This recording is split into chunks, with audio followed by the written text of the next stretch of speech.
if you have a brand new radio station and you want to sound bigger than normal, you go to the big advertisers and say, we're going to give you a free schedule on the station, right? So get you the McDonald's, get the Coca-Colas, get that. And so your perceptions are reality. Like, man, these big people are advertising on this, right? So I went to them and I said, look, I'd like to give you free ad in my podcast. If you have a problem with that, they go, no. I'll take that in a heartbeat. And I gave them a link and everything else. They loved it. They said, this is really great, Gary. You don't have to do that. I said, well, I appreciate it. But again, when you hear AT&T, this is sponsored by AT&T. This is not like Gary's Junkyard. It's a perceptual thing. So again, I try to create the 360 experience. And it's a secret of the trade. I'm telling you what I did, but I'm being very honest. Fun fact. Today's guest has been on the show before. I know. Yeah. But one of the top downloaded episodes. But he's not He's not the same. He evolved, and his content evolved, and we're gonna dig into that today. We're gonna learn all the details. All right, you ready, Fonz? Let's do it. All right, here we go. Hey, I'm Luis. And this is Luis. And welcome to the Content is Profit podcast. In here, you're going to get the insights, accountability, and drive to create consistently and increase revenue. You'll hear from top entrepreneurs, creators, and anything and everything you need to know about content. All this while having a good time. The goal of this podcast is simple: to entertain, educate, and turn your content into profit. Let's go, baby. Welcome back, everybody, to Content is Profit. I'm stoked today. We kind of talked a little bit about it just like 2 seconds ago. But what are we talking about today, Fonz? Guys, today we're talking about the state of podcasting. This is actually part 2 of the series of the state of podcasting with today's guest. Does daily podcasting works? Ooh, that is the main question we're going to be answering today. Just a few days ago, I received this message. It's like, hey, Luis, here's the link. Go check this out and tell me what you think. And I'm like, I'm completely obsessed over the last few days. And we're like, we need to talk about this on the show 100% because we've seen some awesome results as well on our side with our show. But it's not a daily show just yet, to wait. But with other people that we worked, and it's been fun. I mean, not just that, or a good friend, JLD, John Lee Dumas from Entrepreneurs on Fire. Yes, sir. Right? He has a podcast at the HubSpot Podcast Network as well. He is preaching daily podcasting. So I'm very excited to dive into this and learn a little bit more about the numbers behind it. All right, so special episode alert. Today we have a great friend here with us. Fun fact, he's our podcasting secret weapon. He's a go-to expert when it comes to podcasting, and he is back in Content Profit after more than 100 episodes. Let's go. That is right. Today's guest has been in the broadcasting industry for 40 years, and after working for radio for decades, he decided to venture on his own and build the first podcast studio of North Florida. If you have been wondering if you should get into podcasting or if this is the right move for your business, this conversation is for you. Today's guest will help you understand the podcasting and make a decision. And even better, daily podcasting. Let's get this party started. Please welcome founder of Studio Podcast Suites and host of Podcasting by the Numbers, Gary Spurgeon. We salute you, Gary. Thanks, guys. How are you doing, man? It's been good, man. We're doing really good. Yeah. Pardon me? Say it again. It's been some time, 100+ episodes. Yeah, it's been something. It's been there's been a lot of fun. It's a lot of fun. It was this whole podcasting by the numbers thing was something I've been thinking about for a long time. And there's another podcast that I was listening to. I listen to all the time. It's called actually Numbers by Barron's. And it's a financial one. I listen to it on a daily basis. And it's like, gosh, this is kind of a cool thing. Maybe I can, morph this into a more of a podcasting thing. And I got to tell you, it's grabbed the hold. It's hitting every major benchmark that I've put out. It's like anything I tell people, my clients, if you don't have goals, if you're not measuring it, how do you know how you're doing, good or bad? And expectations. And so now that I own the studio and I have quite a few customers, now I'm podcasting on a regular basis and I can show them, hey, look, this is what I've done to mature my podcast. And it's not easy. I mean, if people don't realize the work, my little podcast is 4 minutes, Mm-hmm. Absolutely. I love it. I'm curious. I'm going to let my brother dive into some questions. No, it's not a question. The second I heard the new format, right, of this new show, I think it was like Planet Money has a version of like the Daily Indicator or Money Indicator, something like that. It's very similar. It was like, but I think they do it once a week and it's like one number that they go off of, right? And then you're doing this every single day, which is which is amazing. And I binge listen like 15 episodes back to back. And I'm like, I need to know more. Tell me more gold. I think that's part of the power of it is the binge watch kind of like element that this has to it. Because, you know, again, most people listen when they're doing some activities like driving, right? Like mowing the lawn, like these longer activities that, let's say, take you maybe 30 minutes. You can listen easily to 5 4-minute episodes in there, and that probably not only increases your downloads but also increases, you know, your ratings and all that stuff. So you did mention that you were kind of like on the fence for a while, trying to, you know, implement or thinking about doing podcasting by the numbers. And I'm curious, what was holding you back at first when actually making that decision, and then what kind of like kick you into gear to get it started? Well, the first thing is anything else, it's planning and preparation, right? So I was saying, well, look, how's this going to work? What am I going to use as statistics? So what I did, my research, I laid out probably 60 days of where can I find the information, because the podcast is Podcasting by the Numbers, a daily podcast. We give you 4 stats, and some of it's timely. Some of it could be, you know, a legacy, which could be on there forever. So I get a combination, and now I'm throwing in a little bit of maybe high level news, something that's really pertinent to the industry today. And that's why I decided, well, look, I'm going to make sure everything's in place. And then just like anything else, how long is it going to take me to produce? And people don't realize, you know, writing 4 stories is, I write them all. I see people's information and I rewrite them. I give them full credit in my notes. I give them full credit on the podcast. So nobody's getting slighted if I'm using Edison Research, if I'm using podnews.net or anybody, Statista. So any of those guys. So again, when I first did it, believe it or not, writing it, producing my first episode, I'll still never forget, took me about 4.5 hours. Wow. For 4 minutes. Yeah. And I said, well, can I make this faster and more efficient? Now I've got it down to more from A to Z. It's about an hour and a half. I can get a 4-minute podcast done. But I want to make sure it's accurate. I want to make sure it's great information that people are getting. I want them to come away with something that maybe stimulate the brain or think about podcasting. Yep. Gary, I love the fact that you just explained this whole process, right? Because over the last few days, we've been exploring something that, you know, on the coaching calls, on the service calls, and also on the podcast, we've been dissecting kind of like these phases, right? We have the research phase, and we have the creation phase, the production side, and then the distribution, right? So like these are like the main pillars where a lot of people on the productions kind of fall in our world. And I love, because we also have the publishing pyramid, right? We talk a lot about the resources, whether that's money, time, for us to like implement in each one of these areas.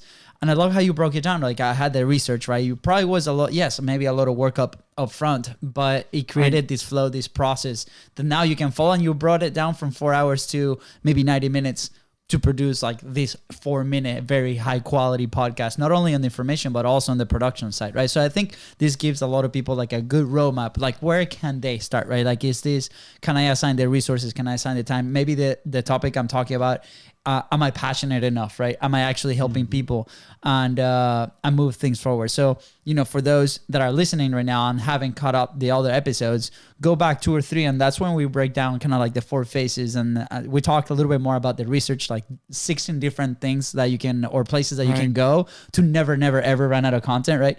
You just added 3 more, so 19, add them to your list. But it's incredible because a lot of people kind of bypass this, or you decide to start creating and they don't look and they don't take the time to forecast, right, the production. Why do you think that is? And was producing a previous show helped you move the ball forward on this one? Well, I think what really got me is that when you do a podcast, and you guys know this better than anybody, you've got to have a commitment level, right? And I said earlier, you got to have goals, and that's exactly what I laid out. I said, this is where I'd like to be in 30 days, 60 days, 90 days. I'd like to see my downloads going. And I've actually exceeded all those numbers so far. And I use BuzzSprout, and when they also have a predictor of where it's going. So things have progressed, and people say, well, how many downloads you have? Well, you know, right now I just hit 30 days and total podcasts. I'm almost at right now 1,500 almost. That's awesome. Wow. Let's go. Yeah. Wait, did you say you just hit 30 days since you launched the podcast? Yeah, just over 30 days. Over 30 days, and I have almost 1,500 downloads. That's but awesome. again, I tell most people, you guys may know the statistic. Do you know how many podcasts the average podcaster does before they quit? You know that number? Is it like 7? Yeah, it's about 7. So again, I see that in my studio with my clients. Another thing I see, the ones that don't plan and prep don't really last long, and they don't realize how difficult it can be. This is you guys do as a full-time job. Yep. This is not my full-time job, but I'm trying to do it to enhance my business, and it's an offshoot of what I do. But again, I see too many customers coming in and say, well, look, do I have to do this? And then it's not just the podcast I'm producing now, as you know. I'm also doing all my own social media, which I'm learning. Like I'm on Twitter now, and I put out at least 2 to 3 Twitter posts a day. I set up a YouTube channel, but the challenge is I've already done it. You can go there and take a look at it. But the challenge is that there's nothing visually going on. I just run the audio behind it. So I'm not really crazy about that, but I'm doing LinkedIn. I'm doing Facebook. I'm doing Instagram. I have audiograms on each one of those goings. I change them up. I change graphics. So on a daily basis, I'm putting out maybe 7 to 10, social media posts. So that's been happening organically and growing. I just don't want to, get people say this is boring. I mean, but I try to make them look colorful. And, Luis, you said that, when you listen to the podcast, you can hear the production value. I want to make it fun. So I'm doing some drops. I'm doing some, some things, some sound effects that I want to keep that activity. Like this is not just going to be a boring podcast. Yeah. So I'm trying to do all the techniques I learned in the broadcasting industry, and I'm applying it to this, where when I go into my podcast, when I introduce myself, I'm starting to give a little sniggle at what they're going to hear on the show. So I'm saying, look, there's a big number today. Hey, we're going to talk about how long the average podcaster listen to a podcast.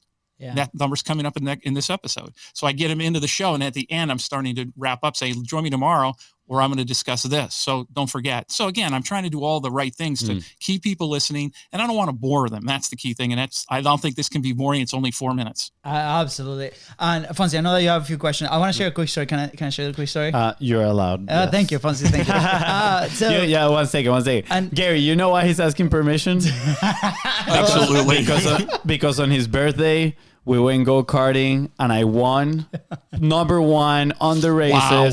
So, from now on, he has to look at me, up here, and he say, please, can I do this and that? And I'm like, well, actually, my story is it's about that, right? Because I'm looking at your podcast, I'm looking at your numbers, right? You said 15K and 30. That's very impressive. It took us more than a year to get to 15K, right? And I'm like, this is incredible, right? Like 15K downloads, right? Overall on audio. But at the same time, I'm thinking, well, different kind of podcast, different frequency, like all these elements, right?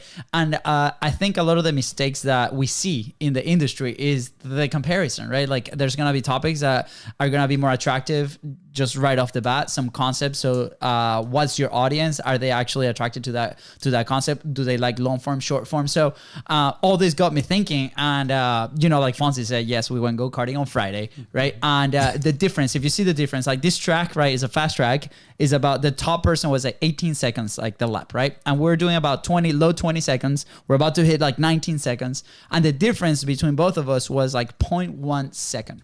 And this morning we're at a coffee shop, and there's a guy there that he works in the industry, in the racing industry. He's building an incredible company, and he's raced before. And we're telling this story, and we're like, I don't know how these guys can get 2 seconds like faster than us. And 2 seconds in the racing world is a lot of time. Right? It's very hard to find those especially in a 20-second track. Right. So he goes like, well, there's a lot of elements that come to place, right? Like maybe this guy's a light guy, right? Like how much do you weigh compared to Fonzie, for example, right? So when I told him the truth, he's like, well, you're probably faster because, you're heavier. That's why he tells himself, to make himself feel better. But then he goes, and he's like, well, probably these guys, they've driven for a long time, right? They probably grabbed the best go-kart that's in there, right? Maybe they had a guy like when they launched from the curve, like pushing them to go a little bit faster. So there's all these things that happen to be able to get to that point, and it's all undercover. And because we're not familiar with the industry, we're just getting into like this racing sport. Me especially, right? I'm getting very addicted to it. And I'm like, wow, there's all these elements that we don't see, right? And with podcasting and content creation, that's a lot of that, right? You just named so many elements, right? In your production and on your distribution and on your promotion of the podcast that maybe not a lot of people see from the top, but those all add up to the amazing results that you're getting. And I really encourage people that are listening right now and thinking about producing or they are shifting, or they're evolving their content, into start looking at these elements, these micro changes and micro things that we can do, like, maybe dropping a couple of pounds in my case to go faster and beat FONZI. But what can we do in our production to continue to add up, right? Just recently with our podcast, same thing, right? Obviously, the numbers have been growing a little bit different after 3 years. But with shorts, for example, we started putting shorts out there. They racked up a ton of attention, right? We're like, this is an element that we should be adding consistently into our production schedule and our team. So I love that you're breaking down this for us. And hopefully people can see beyond just the download and everything else that has to do with that. Well, a lot of people don't know. I think they get lost in the system too. They say, well, I'll give you an example. I only have 29 downloads. Well, on their first episode, well, do you know you're in the top 50 percentile with that? They don't realize that you don't need a ton of episodes. I mean, once you hit 95, you jump up to I think it's the top 25%. And then if you can get per episode in 30 days, if you can get near, I think the next one's around 230. Now you're in the top 5%. So again, there's not that much of a jump that you go to if that's all you're going to be focused on. Again, eventually I'd love to see, I got a sponsor, and that's an interesting story in itself, because the gentleman who owns the Podcast Business Journal also owns Radio Inc., the largest radio publication in the industry. Him and I have known each other for years. When he heard my podcast, he says, "Gary, this is great." I said, well, how about if we do this? And so I'm very creative. I said, well, look, why don't you, I'm going to give you an ad. I like to put an ad in my podcast. It'll sound big too, because it's a Podcast Business Journal. Yeah. I'll do that. But in return, on daily in the Podcast Business Journal, he's giving me an ad. Yeah, that's awesome. So I got an ad there. So and it goes out. I mean, he's I think his circulation's around 5,000 every day. Wow. So again, I have a nice little ad that I put in there. So we have a reciprocal thing going. Now, am I making money? No. Would I like to? Sure, someday. But again, it's not my short-term goal.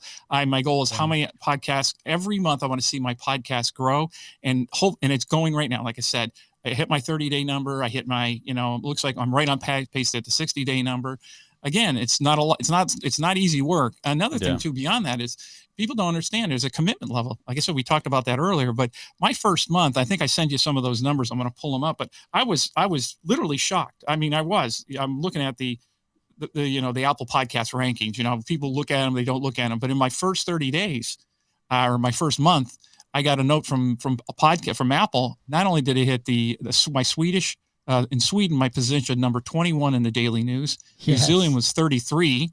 Brazil was 51. I ranked 51. United States, I hit the 88th position. Wow. Last month. And Canada was 105, and that's all for daily news. And then in Sweden, I hit the 218th position for the overall news category, which is big to compete with. Yeah. So again, I wasn't expecting any of that. I was like, okay, let's put this out there. But again, you go up and down with those statistics every day.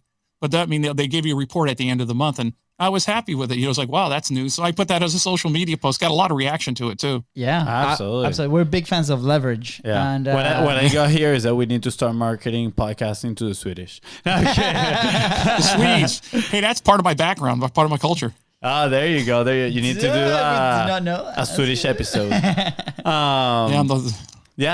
is absolutely amazing, and I love how you are tracking all these things. You're already kind of Swedish with the my blonde hair. It doesn't look blonde in here. Maybe a little Portuguese. I don't know about that.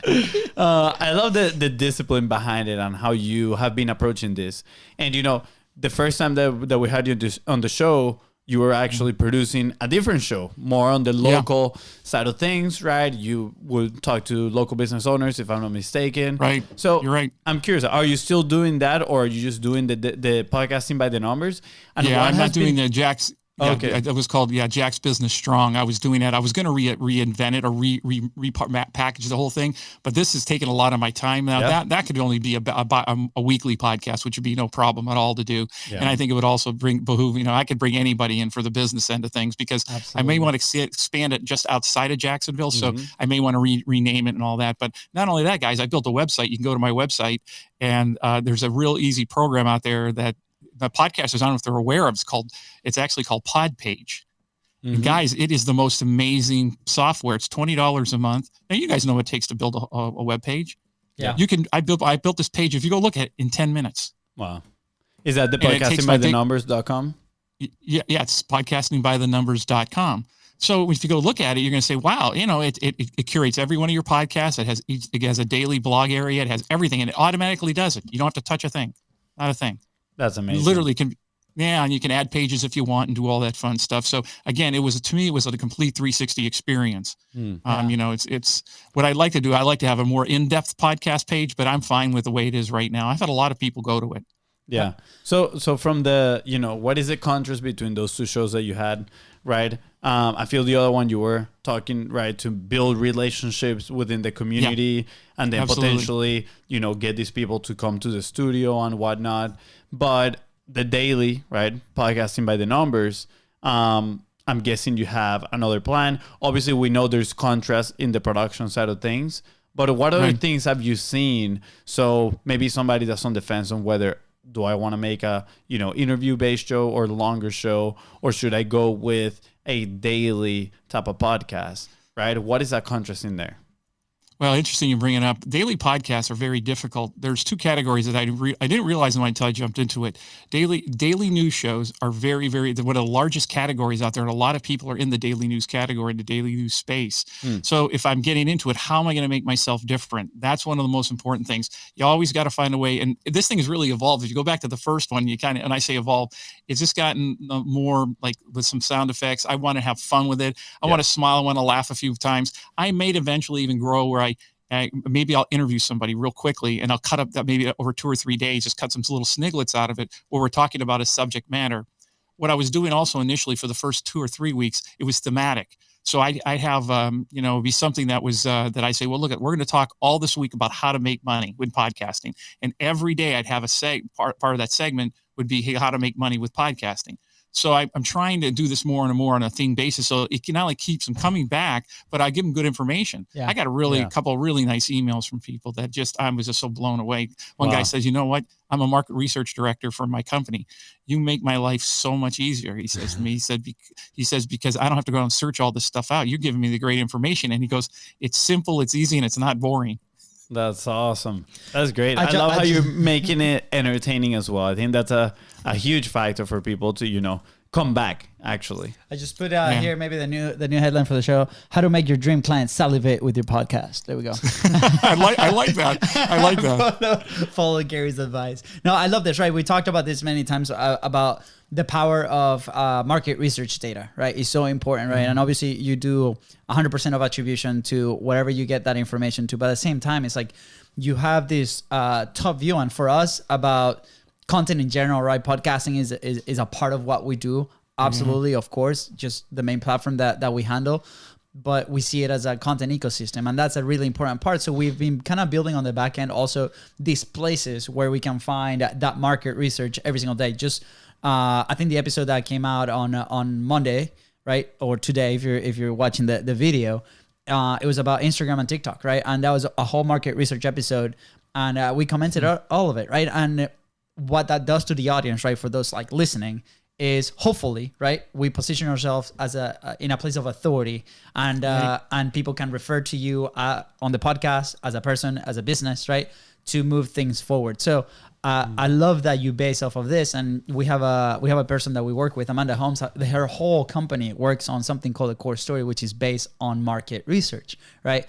And the reason I'm putting this out is because when we first started, we were heavily relying on stories, right? And it gets to a point where you have to evolve and look for different ways on how to maybe present the stories also backed up by that market data, right? So that has been a transition that we've been playing with and see how we can evolve the content. And for those listening, we would love to hear any feedback, right? Absolutely. There's some like the emails that you get, right? Like that director, that's highly valuable for him, right? That's going to be an important part of his day. And then you're going to impact not just him, but so many other lives, right? Which is why ultimately we like to publish and put content out there. Well, again, when you're looking at the podcast, when I really realized that, I knew I was going to get some listenership overseas and stuff like that. And most people I think Jacksonville, the city, is my largest city, but it's not by much. I mean, it seems like I have such a nice mix from Texas. I've got a lot of Texas, I got a lot of Wyoming. It's so interesting when I see where it goes, and then you see all the countries that I'm in. I think I looked down the bottom of the whole list the other day. I think I'm in 27 countries in total. I think 28 countries. And I thought that was an interesting, stat. And everybody now all of a sudden, as you become more popular in one way, and I don't know what that really means yet, but I'm getting all these crazy emails. Hey, we can help you. We can help you deliver your content. We can help you your SEO. We can help you. Oh my gosh, they're Cold coming out of the woodwork. Oh man, I don't know. It's getting to the point where, are you serious? It's like every day I must have 15 or 20, and I'm going delete. I mean, what do they think I'm going to do? And I probably could use some help with that. To be honest with you, I can help make it better. But I don't know if you noticed some of my podcasts. If you go back, I change the daily art every day. Yeah. So I don't use the same cover arts. I put a calendar like the one I did last week. Like I did one that was really popular was one I had last week was the AI that robot on the front of my podcast. I changed the color of it and everything. That really grabbed a lot of people's attention. But then I did the one on politics, a very thing on politics, and I put the mule and the elephant together. It was actually on the cover. So every day I mentioned the Latino. They were the Latin podcasting and how that's been growing, and so I did a special, and I actually did this whole kind of this flag type thing on the front on the cover. Oh, so I just tried to grab people's attention. You put a picture of us in there. Yeah, I was going to. I should have put the BIZBROS there. Right? You should have put I know. For those that are a little confused, we speak Spanish. Just saying, not even our accent. Sometimes.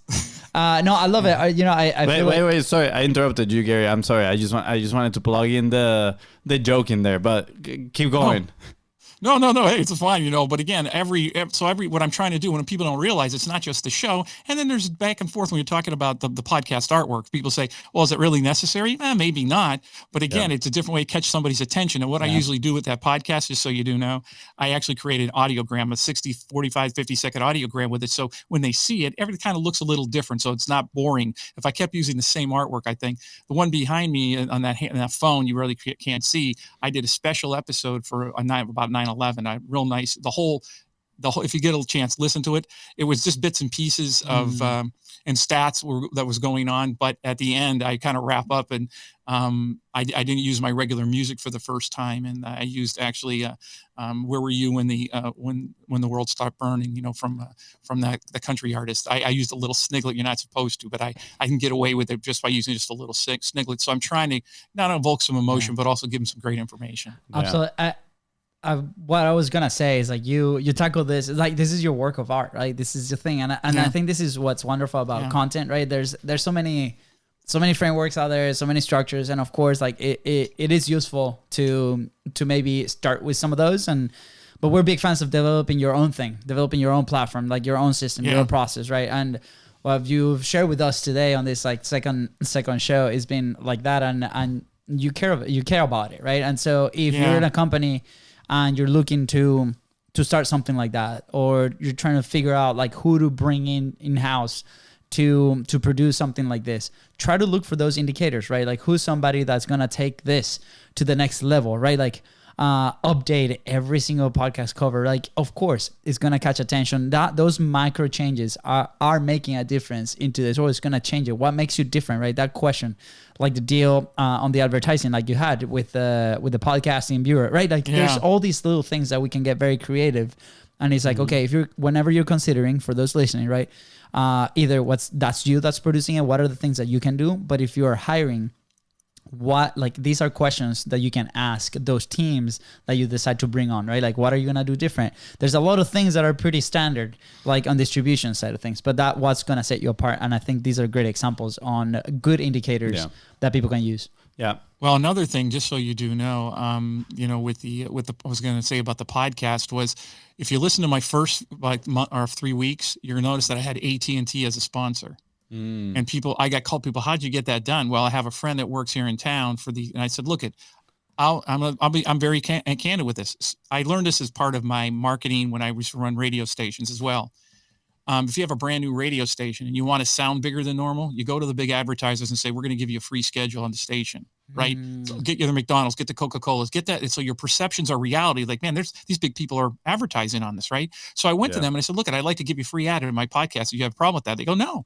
I'll take that in a heartbeat. And I gave them a link and everything else. They loved it. They said, this is really great, Gary. You don't have to do that. I said, well, I appreciate it. But again, when you hear AT&T, this is sponsored by AT&T. This is not like Gary's junkyard. It's a perceptual thing. So again, I try to create the 360 experience, and it's a secret of the trade. I'm telling you what I did, but I'm being very honest. I give it to them. It's just, they didn't give me a phone or anything. I just said, here's a free, but he's one of the regional managers that I know. Yeah. I think that's a good point, right? A good golden boulder, what we call right there, is the secret of the trade. I'm pretty curious, Gary, on how are you driving listeners? How are you promoting the podcast, right? Besides maybe your social media, are you doing any ads or any other type of marketing? Or do you think most of the downloads are coming through? Because you have a really good name for your podcast, right? Podcasting by the Numbers. Do you think that is driving a lot of the downloads where people, find it and they're like, let me check it out. They see that one episode is 4 minutes. Let me give it a try. Why not? And then they start downloading multiple episodes, and that just kicks you up the ranks, and then more people can find you. What do you think is helping you with your downloads?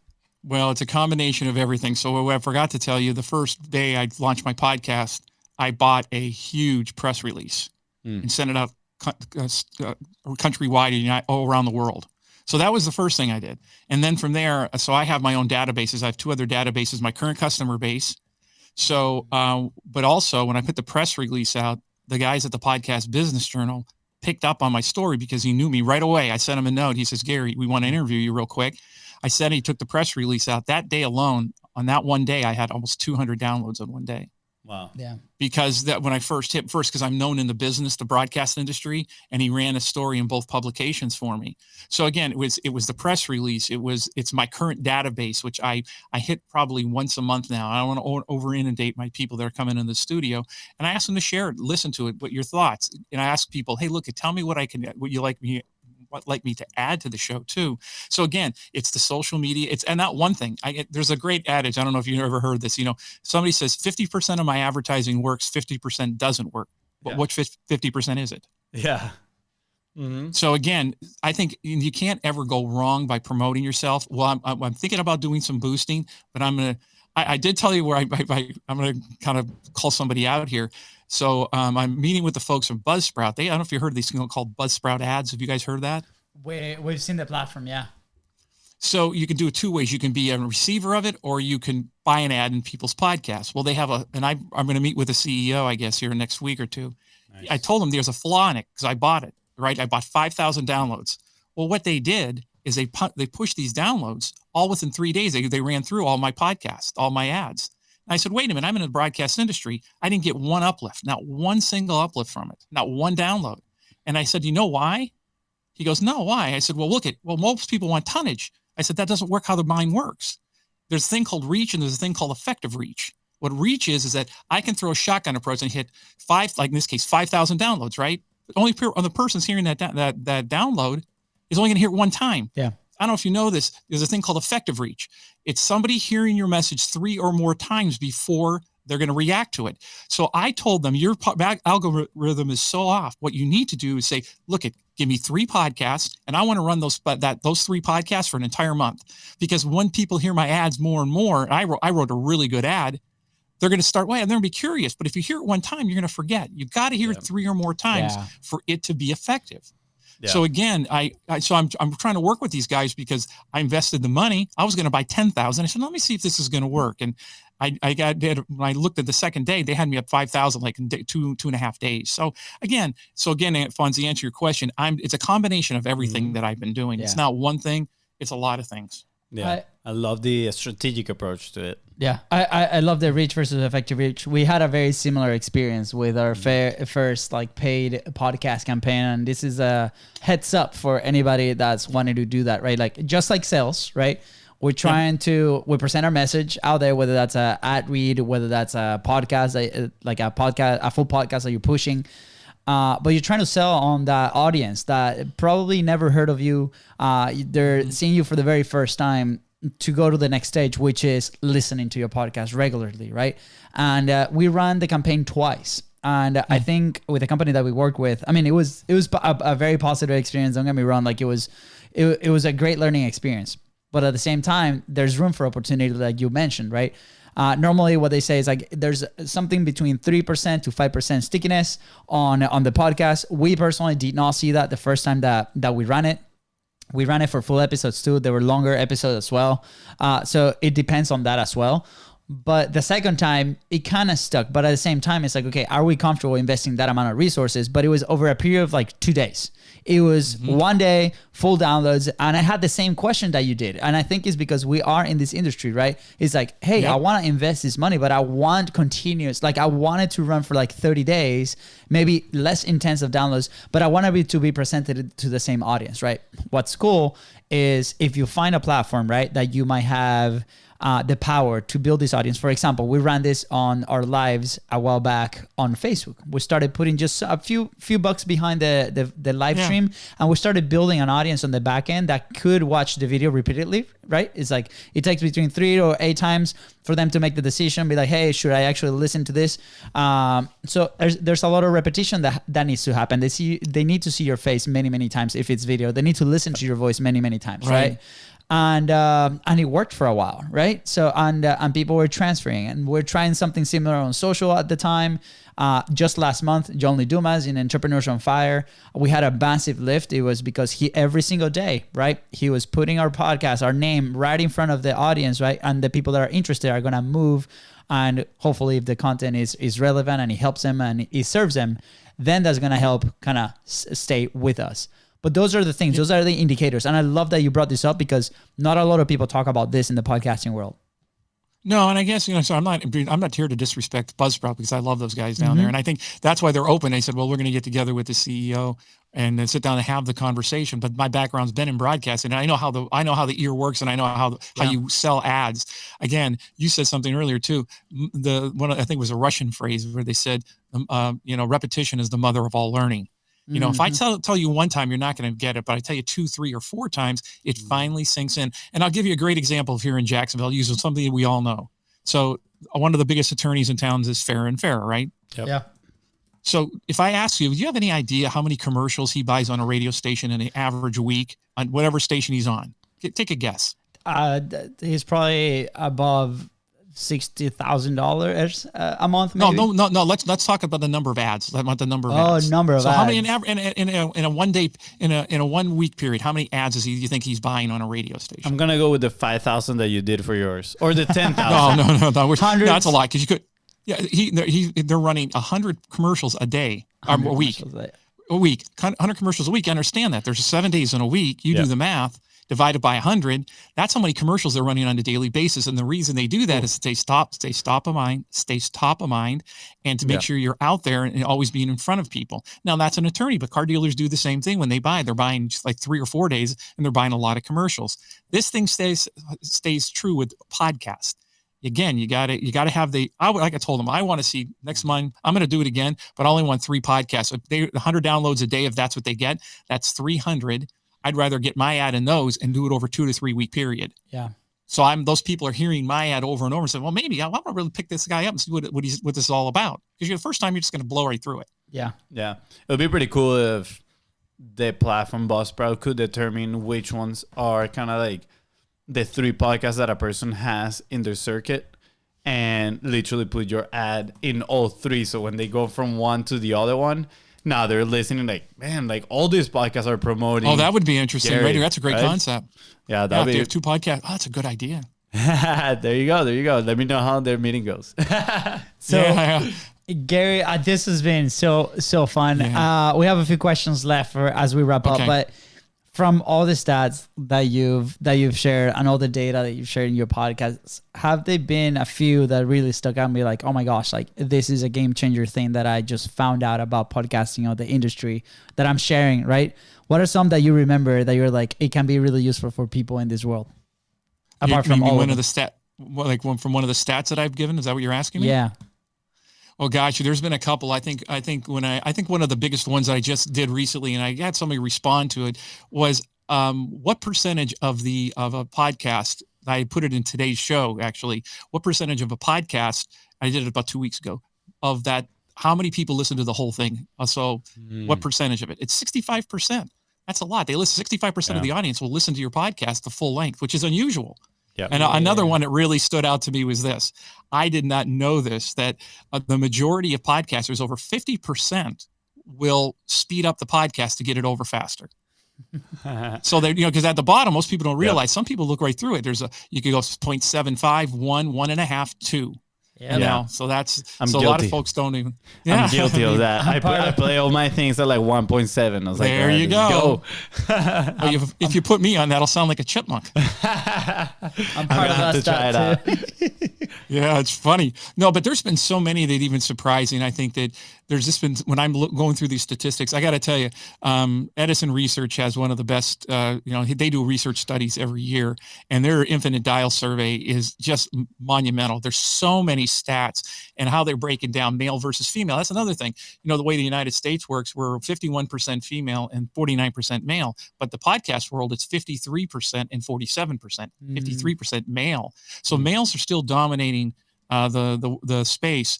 Another thing that just really jumped out at me, one more thing, is the fact that there's a lot less females producing their own shows. It's a low amount. One of the big things that came out of the pod movement from the guys at research, or the research director, they reported that that if more women would get into it as a producer and shows, it could actually explode the industry more. And I have females that do podcasts, but that's really unusual. They're not producing it. They're just coming in as guests. They're not doing their own shows. So It'll be interesting to dive in on the reasons, right? Yeah. Like why is that a thing, and kind of go down that rabbit hole. I think it'll be few interesting. Every of these stats is gonna spark so many thoughts, right? And I hope that a lot of people here from Content's Profit go and check out Podcasting by the Numbers. It's been amazing. Gary, we respect you so much. It's amazing. Your studio is top of the line. If you're in Jacksonville, you have to go record there, and then send us, do Gary do his magic, and then send us the content, and we'll take care of it and do our magic here at BIZBROS. But yeah, Gary, anything else that you want to add before we head out? No, I appreciate you guys having me on your show again. It's been fun, and I'm glad you kind of enjoyed the podcast. It's been a labor of love, is what it's work, but it's a labor of love, and I'm liking the response for it, and I just want to keep it going. And my goal is to have 100 downloads a day as a minimum here in the next 30 days, and I'll have that, or probably. And then my next is going to be, I know I'm shooting high. I'm going to go 250 and then 500. My goal is in the next 6 months to get 1,000 downloads a day. Let's go. Let's go. It's gonna be possible. So if you see an uptick of like 10,000 today, that's definitely Content's Profit. Yeah, right. We'll see if I get that big boost. I hope so. Yeah. FONZI, anything else you want to add? Nah, just thank you, Gary. Really appreciate it. I'm looking forward to our launch without my brother. On me. It's all good. No, I'm not jealous or anything. But anyways, guys. And I think that's the episode. That's That's pretty much it. Thank you so much for tuning to the Content's Profit podcast. Go ahead and follow the show in your favorite social media channel and podcasting platform, and at BIZBROS Go on social media. That's right. In today's episode, Gary helped you move one step closer towards your goal. Please don't forget to subscribe, share, and leave a 5-star review. See ya. Bye, guys. Take care.